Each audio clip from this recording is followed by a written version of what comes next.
So you guys are all wondering what a grey-bearded Irish guy is doing, turning up at a conference like this. So let me start by explaining a little bit about that. I'm the CTO of a company called Propylon, and we build computer systems for legislatures. We build sausage machines. That phrase, I think, is attributable to Otto von Bismarck, that you really don't want to know how laws get made. It's a bit like a sausage machine internally. And there's a lot of truth to that. It is an extremely complicated, unbelievably, if you want to talk workflow with a capital F, then legislatures are a wonderful place to go. So far I've built 5 of these things, so I think that gives me a degree of credibility, the fact that I know how to build lawmaking systems. And I'm a neophyte in the GIS world, but I'm firmly of the opinion that the future of the making of law and the making of regulation, and indeed the future of e-democracy, of which lawmaking, of course, is a part, actually lies with GIS. So increasingly, I think the future of IT revolves around the expertise that is sitting here in this room. So congratulations, everybody. My background is primarily a publishing guy. From my sins, in the early days, I got involved in a thing called SGML. Anyone remember SGML? Standard Generalized Markup Language? Yay! We had another phrase for that at the early SGML conferences. We used to call it "sounds good, maybe later." But somewhere along the line, anyway, Tim Berners-Lee from the World Wide Web Consortium, of course the inventor of the web, got interested in XML as a way of basically producing machine-readable information. And I became an invited expert, which was a wonderful honor for me personally, to work with the World Wide Web Consortium in creating XML from SGML. So I'm sure you've all heard of XML, even if you haven't heard of SGML. So my first book was SGML for software developers. Then I did building e-commerce applications with XML. And then I did XML processing with Python. And then I decided life's too short. I'm not writing any more books. It just takes way too much time and effort. So the legislatures of the Irish Parliament, surprise, surprise, from detect my accent, the Welsh Assembly, Pennsylvania, North Dakota, and Kansas all use our computer systems to pass law. Of those 5, the one that I'm going to concentrate on this morning is the one that I've personally been most involved in for the last 2 years, which is the system in Kansas known as KLISS, K-L-I-S-S. And it is a very all-encompassing system that essentially addresses everything that goes on in the legislative branch under the big dome. And what I've been charged to do, which has been a wonderful opportunity for me personally and for my company over the last while, is to, now that we've basically built the system that replaces all of the previous IT systems in such a way that no one notices the difference, because it's the same as it always was, to now look at how maybe geospatial technologies could basically be brought to bear and what advantages might accrue therefrom. So that's what I'm about. So let's start with a bit of history. It's always good to go all the way back, I think, when you're trying to build a picture, such as I'm hopefully going to paint for you over the next while. Us Irish guys, we go a long way back with the United States when it comes to publishing legal information. Anyone ever heard of the Dunlap broadsides? This was the first ever printed versions of the Declaration of Independence. Well, the fine typography that went into the production of the Dunlap broadsides in Philadelphia, way, way back, was done by a guy called John Dunlap from a place called Strabane in Northern Ireland, which is about an hour's drive from my house in Sligo. So we go back a ways when it comes to lawmaking in the USA. So I Googled for Founding Fathers or Continental Congress, something like that, and up popped this picture, which I just thought was nice. So note the interesting headgear. And everyone in that room probably got there on the back of a horse or on the back of a carriage. Apparently Thomas Jefferson used to go up to those things literally on the back of a horse. So the most that he could expect to travel in one day was about 30 miles, because that was as much as you could do back then. The room is probably singularly lacking in ventilation and air conditioning, probably lit by gaslight. And notice all the paper.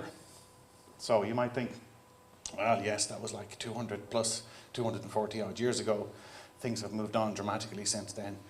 We don't have to have, wigs anymore, But one of the things, thankfully, that is true, with the exception of the British Parliament, but I digress. So, you know, one thing hasn't changed between that picture and this picture.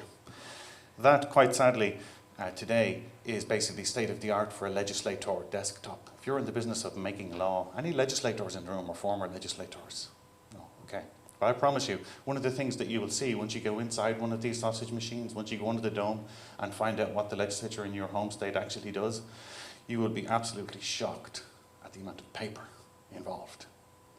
Generally, members are absolutely swamped with this stuff. There literally isn't enough space on the desks in order to basically cope with all of the paper.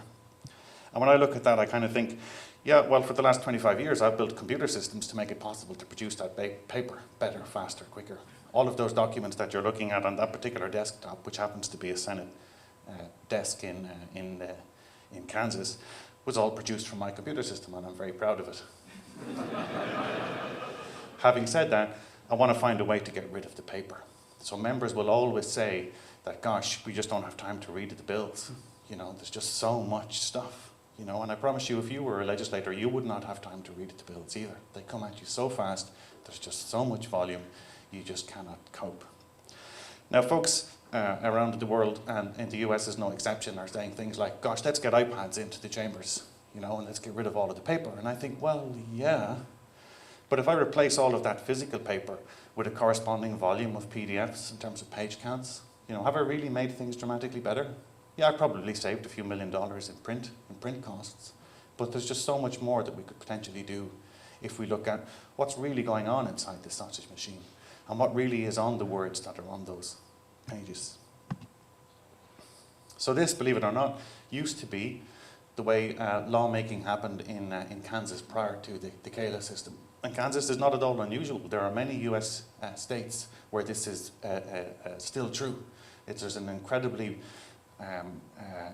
labor-intensive cut and paste type operation involved in taking a piece of legislation and then proposing amendments to it. So those of you close to the screen might be able to see that some of the text is in blue and some of it's in red. Anyone care to guess what the symbology might be? It's red is dead and blue is new. So there's a team of people, or there was a team of people in the Kansas State Legislature whose job in life basically was to wield three items, three objects. They had a scissors, they had a little red pencil, and they had a little blue pencil. And then whenever changes were made to legislation in committees or when amendments were proposed on the floor of the chambers, they would basically get busy with the colored pencils and the scissors. It's incredible, isn't it? Now, it's done that way because, you know, this is really important stuff. The material that's on these things ultimately is legally binding. These are the laws that we all live under.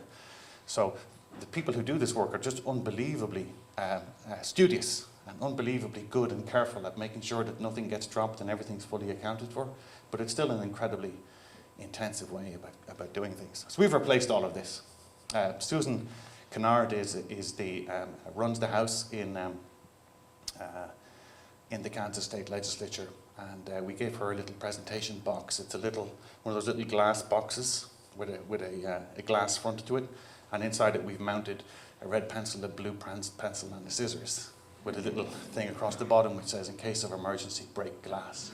So if our computer systems don't work, which of course would never ever happen, I'm just being completely hypothetical here, if that ever happened, they could revert to doing that. And in fact, being able to revert to a completely manual process is exactly what you want in a legislature. Because if you go back to the constitutions of most US states, you'll find the one thing they absolutely have to do is they have to pass a budget.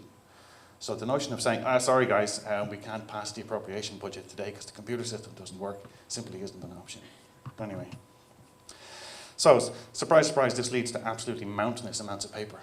Now the tragedy of this, especially if you've got a sort of an eco sense about, you know, saving the rainforests, the tragedy of this is not that so much paper is being used in the process, but that so much of the paper goes basically from the printing presses directly into the waste paper baskets. You know, it simply is not being read. And this isn't just, oh gosh, look, they started the session and they had all of these cubby holes filled and they worked through that, you know, through the course of a 90-day or 120-day session. That's every day. So what happens every day is the members get a new, unbelievably big, thick 3-ring binder put on their desks, which is every bill that's currently in play with the current text for that bill, every supplementary note, which is an explanatory document that explains the bill, the journal for what they did yesterday, which is basically the meeting minutes, the calendar for what they're going to do today, and at the end of every day, all of that paper basically gets jettisoned, and a completely new 3 inches thick worth of paper gets put in its place. And you crank the handle in the sausage machine, and it goes round and round, 90 days, 120 days. That's what happens. So let's look inside these textual materials. And a very interesting thing pops out of about 70% of them. About 70% of them are obviously GIS data sets in disguise. Because if you think about what legislators are really doing, is legislators come from legislative districts. This is a representative democracy system at the end of the day here in the United States. So what the members are primarily doing is they are representing the interests of their particular geography, their constituency, and the population that lives within that geography.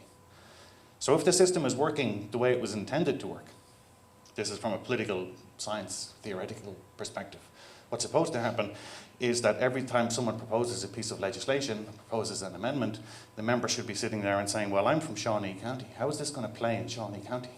What does this mean for me? In other words, what does this mean for my constituents?